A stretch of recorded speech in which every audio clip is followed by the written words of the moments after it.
My name's Robin, and I had just celebrated my 26th birthday a few weeks ago.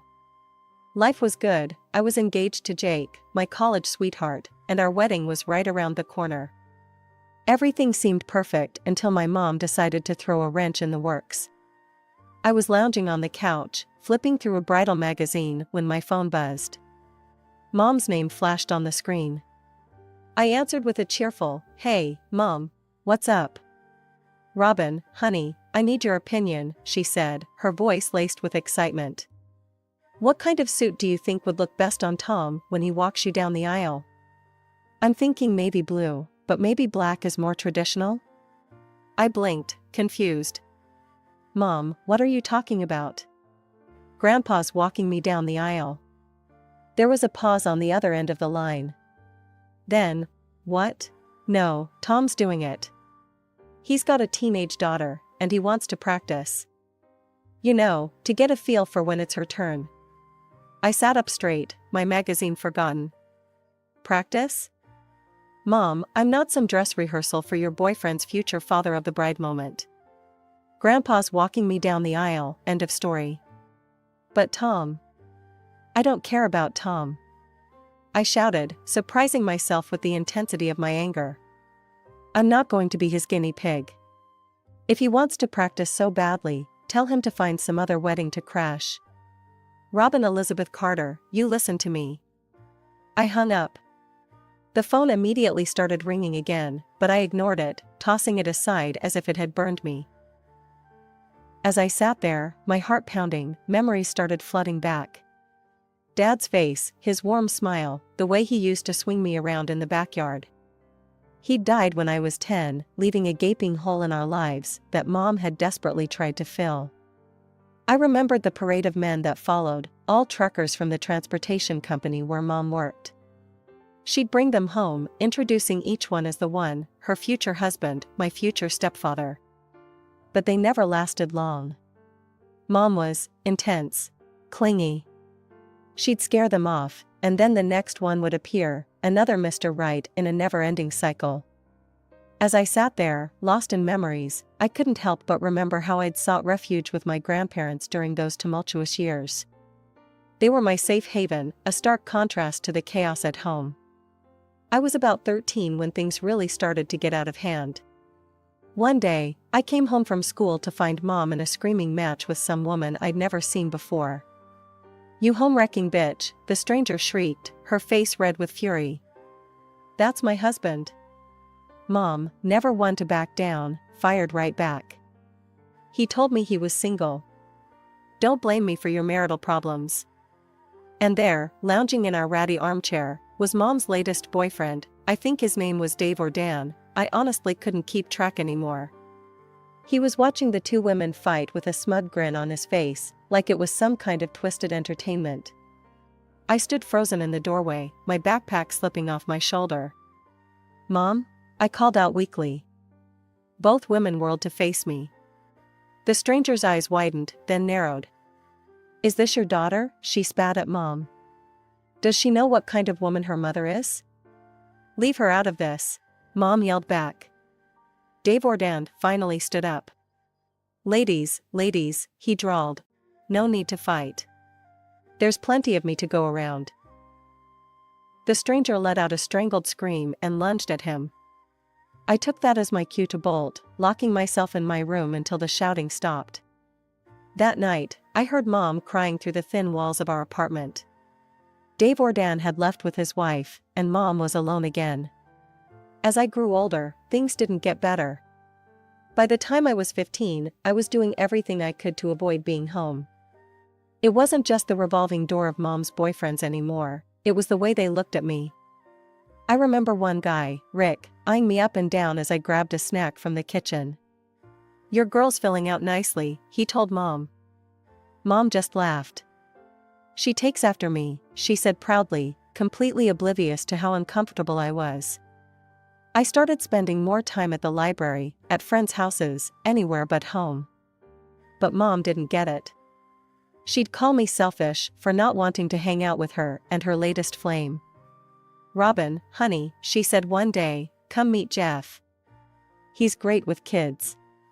We could be such a happy family, the three of us. I looked at Jeff, saw the way his eyes roved over me, and felt sick. No thanks, I muttered, retreating to my room. That night, I called my grandpa. Can I come stay with you for a while?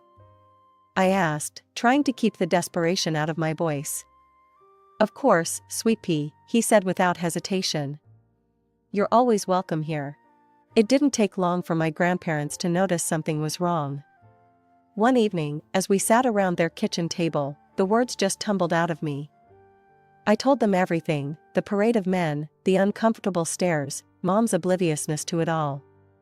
By the time I finished, Grandma had tears in her eyes, and Grandpa's face was set in a hard line I'd never seen before. That's enough, he said, his voice low and firm. We're putting a stop to this right now. The next day, we drove to Mom's place.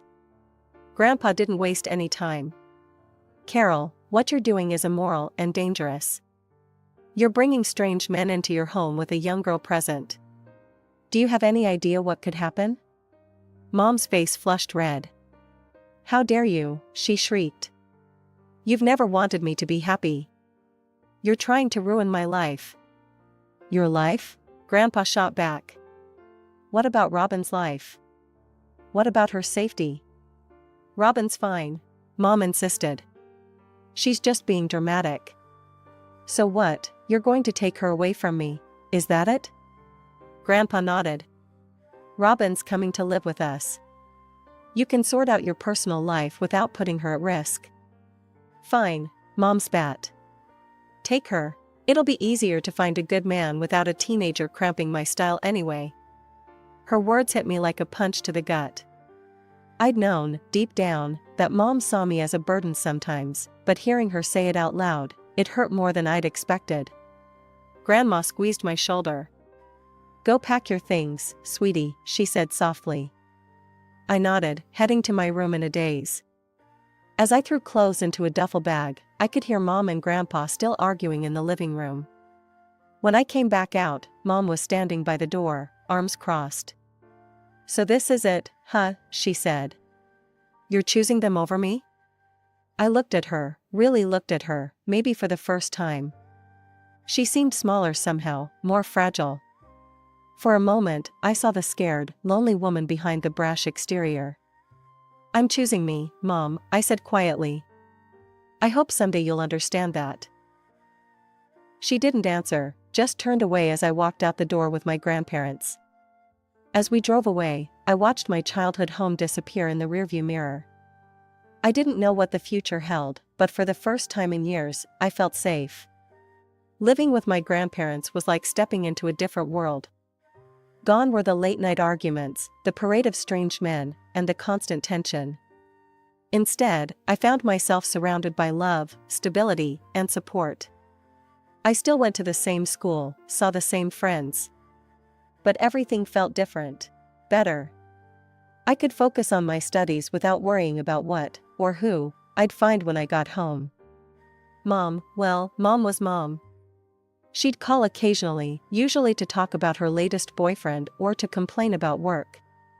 She rarely asked about me, and when she did, she didn't seem to really listen to the answers. When graduation day rolled around, I was surprised to see her there. She sat with my grandparents, looking uncomfortable and out of place. You look nice, honey, she said after the ceremony, giving me a quick hug. Listen, I've got to run. I've got a date with this great guy I met at work. You understand, right? And just like that, she was gone. I watched her rush off, feeling a mixture of hurt and relief. My grandparents helped me move into my dorm room that fall, setting me up with everything I needed for college. I'd decided to study to become an investment manager, fascinated by the world of finance and planning. That's where I met Jake. We were in the same introduction to financial markets class, both of us bright-eyed freshmen with big dreams. We became friends first, study buddies who'd quiz each other late into the night at the campus coffee shop. It wasn't until our senior year that things shifted. We were working on a group project, hunched over spreadsheets in the library, when Jake suddenly looked up at me. Robin, he said, his voice serious. I think I'm in love with you." I blinked at him, surprised. And then I realized I felt the same way. Our relationship blossomed quickly after that. Jake was kind, smart, and stable, everything I'd never had in my life with Mom. When he proposed after graduation, I didn't hesitate to say yes. I saw Mom a few times during those years, usually when I'd stop by her place during breaks. Her new boyfriend, Tom, was always there, younger than her, with slicked back hair and a cocky grin. "Robin, this is Tom," Mom had said, beaming. "He's got a daughter, 7 years younger than you. Isn't that great?" I'd smiled politely, not sure what to say. Tom had looked me up and down in a way that made me uncomfortable, reminding me of all those boyfriends from years ago. After reliving all these memories, I knew I needed to talk to Grandpa. Jake and I drove out to my grandparents' house one weekend, the weight of Mom's demand heavy on my mind. "Grandpa," I said as we sat in their cozy living room, "Mom called me about the wedding. She wants her boyfriend Tom to walk me down the aisle. Says he wants to practice for when his own daughter gets married." Grandpa reached out and took my hand. "Robin, I'd be honored to walk you down the aisle. But if you wanted to choose Tom or anyone else, I'd understand. It's your day." I shook my head, feeling tears prick at my eyes. "There's no choice to make, Grandpa. It's always been you." Jake, sitting next to me, squeezed my other hand. "I support whatever Robin wants," he said. "She's told me about everything you've done for her, sir.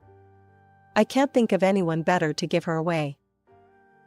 Grandpa smiled, his eyes suspiciously moist. "Well then," he said, his voice gruff with emotion, "I guess we'd better start practicing our walk, hadn't we?" As we all laughed, I felt a wave of love and gratitude wash over me. This was my real family, the people who'd stood by me, supported me, loved me unconditionally. And in a few short weeks, I'd be adding Jake to that family officially. I thought I'd put an end to Mom's ridiculous demands, but apparently, I'd underestimated her determination. The calls kept coming, each one more insistent than the last. "Robin, you need to reconsider," Mom pleaded one evening. "Tom's really upset. If you don't let him walk you down the aisle, he might leave me." "Then maybe he's not the right guy for you," I snapped, my patience wearing thin. "Look, I'm busy planning my wedding. Can we please drop this?" There was a pause on the other end of the line. When Mom spoke again, her voice was cold. "Fine. If that's how you want to play it, I won't come to your wedding at all."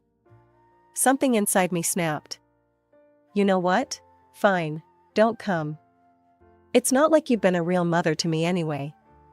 I hung up before she could respond, my hands shaking. Part of me felt guilty for lashing out, but a bigger part felt relieved. Like I'd finally said what I'd been holding back for years. Days passed, and I started to think maybe that was the end of it. Maybe Mom had finally gotten the message. I threw myself into wedding planning, grateful for the distraction. But then, about a week later, I was at work when my boss, Mr. Johnson, called me into his office.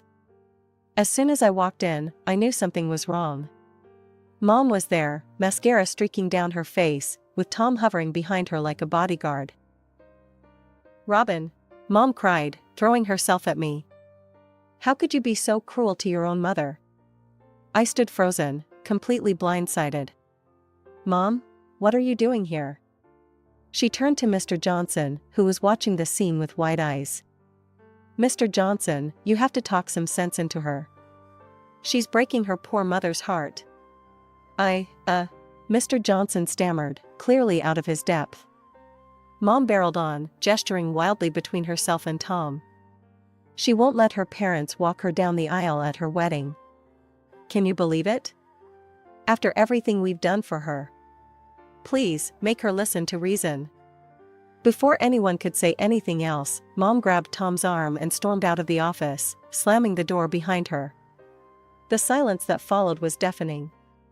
Mr. Johnson leaned back in his chair, his expression a mix of concern and curiosity. "Robin, I think you owe me an explanation. What exactly is going on?" Haltingly, I began to explain about my childhood, about living with my grandparents, about Mom's revolving door of boyfriends. I told him about her insistence that Tom walk me down the aisle, and my refusal. To my surprise, Mr. Johnson's face softened as I spoke. When I finished, he let out a long sigh. "You know, Robin, your mother reminds me a lot of my ex-wife," he said, shaking his head. "I divorced her because of similar, dramatic tendencies. Always making everything about her, never considering how her actions affected others." Relief washed over me. "So, you understand?" He nodded. "I do. And I want you to know that I'm on your side here. Your wedding day is about you, not your mother or her boyfriend." I felt like a weight had been lifted off my shoulders. "Thank you, Mr. Johnson. I really appreciate that." However, he continued, his tone turning serious, "We can't have scenes like this at the office. It's unprofessional and disruptive. I need you to handle this situation, Robin. Make sure it doesn't happen again." As I left Mr. Johnson's office, relief gave way to anger. How dare Mom show up at my workplace like that? She could have cost me my job. My first stop was the security desk. I explained the situation to Dave, the head of security, showing him a picture of Mom and Tom on my phone. "These two are not to be allowed in the building under any circumstances," I said firmly. "If they show up, please call the police immediately." Back at my desk, I opened my email, my fingers flying over the keyboard as I typed out a message to Mom. "Mom, your behavior today was completely unacceptable. You had no right to show up at my workplace and cause a scene. You could have jeopardized my career with your selfish actions. I've tried to be patient with you, tried to explain my feelings, but you refused to listen. So let me be crystal clear, you are no longer invited to my wedding. Neither is Tom. I'm asking you, no, I'm telling you, to stay away from me. Don't call, don't email, don't show up at my work or my home. If you can't respect my boundaries, I'll have no choice but to take legal action. Robin."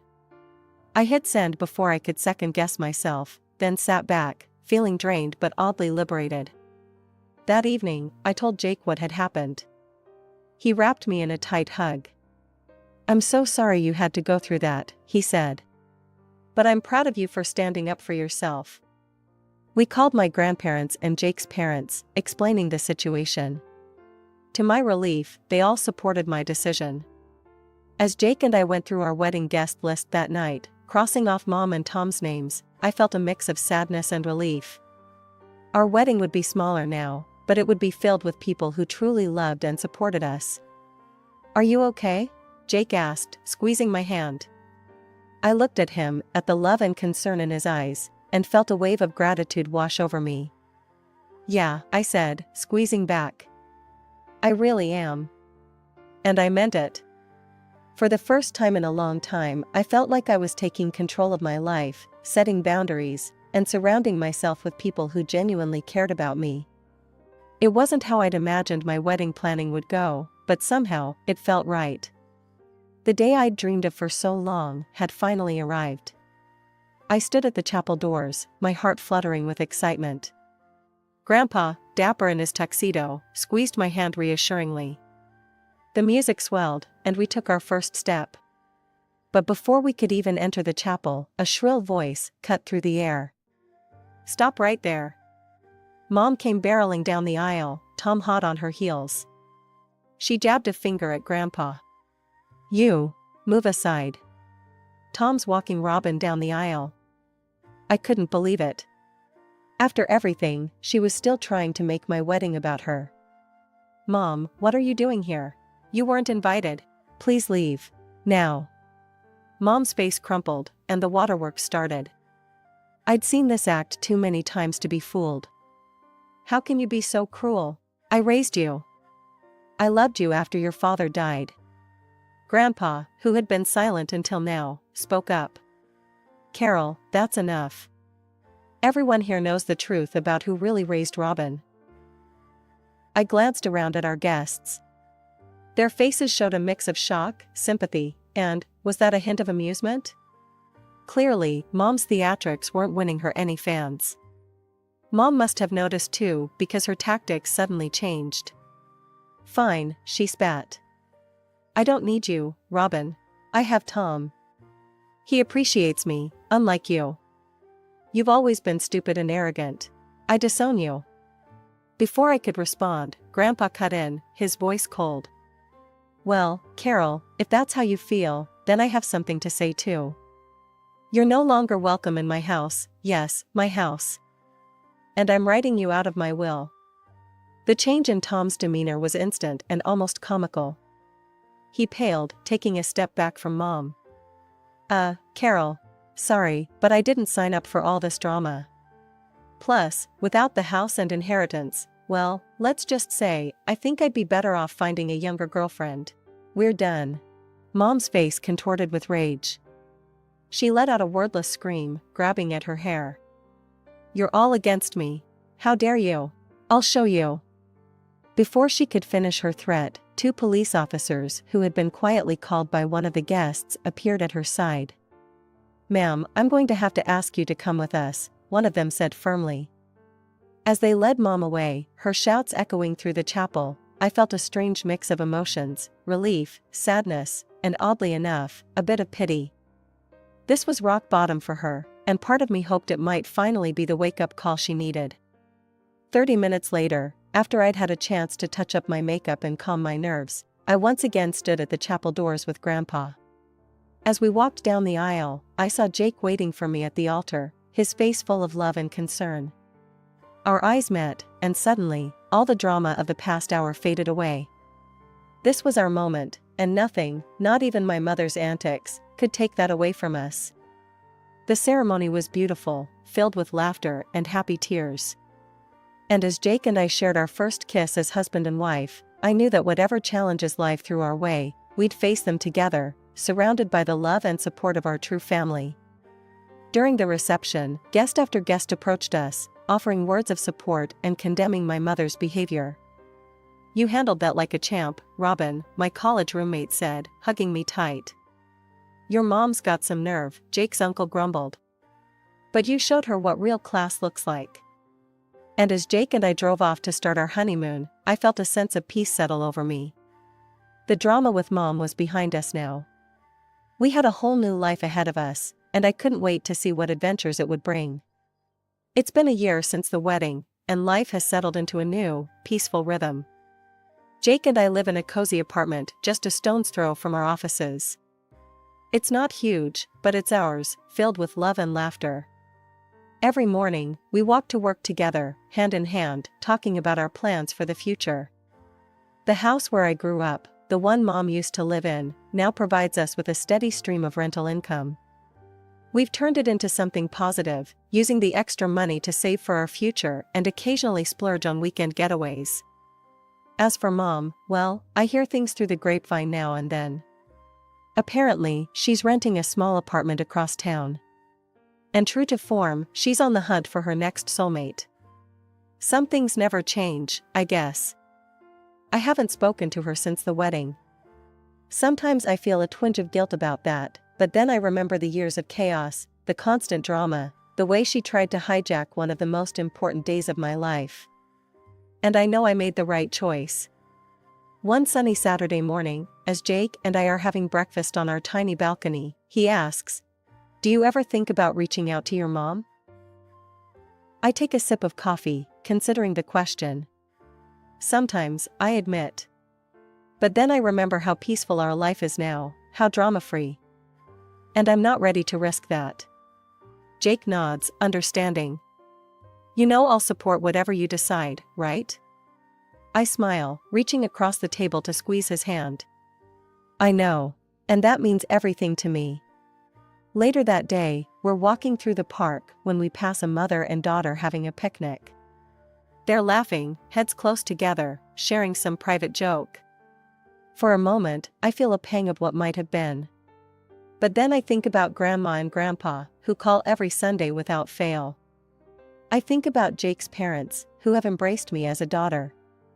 I think about our friends, who rallied around us during the wedding fiasco and have been our rock ever since. I realize that family isn't always about blood. It's about the people who stand by you, who support you, who love you unconditionally. And by that measure, I'm rich beyond my wildest dreams.